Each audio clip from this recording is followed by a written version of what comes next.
esta primera fase provincial. En esta primera fase tan sols hi ha una classificació general, no hi ha classificació per aparells. I la pròxima fase, segona fase, serà el 13 d'abril i ja hi haurà per aparells en general. En la categoria promoció 1, tercera classificada, Laura Montsell del Club Gimbal.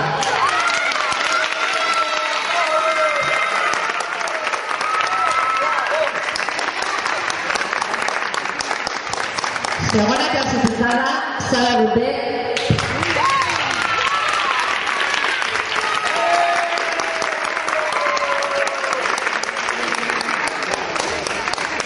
I primera classificada, Núria Nome.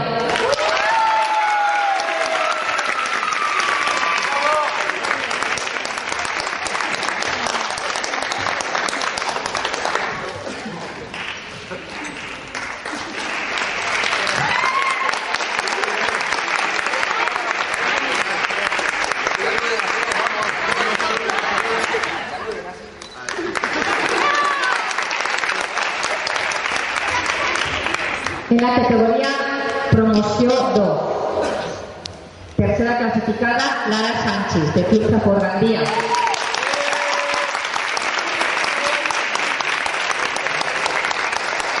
Segunda clasificada, Claudia Mora del Club Gimbal.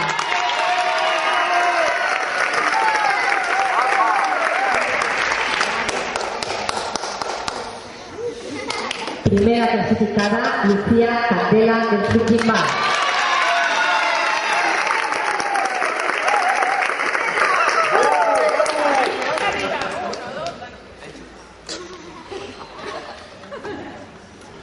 Esos padres incontrolados.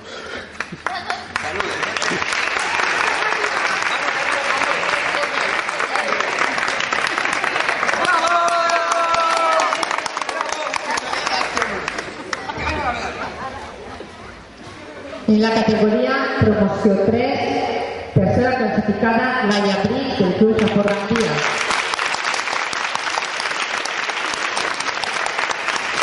Segunda clasificada, Daniela Alzate del Club Gimbal.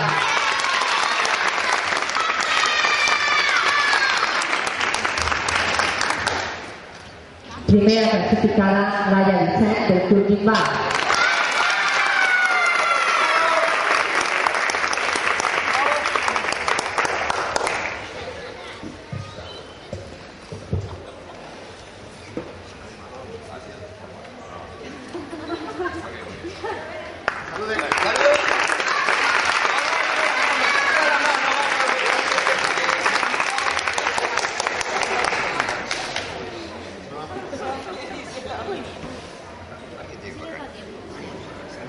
En la categoría promoción 4,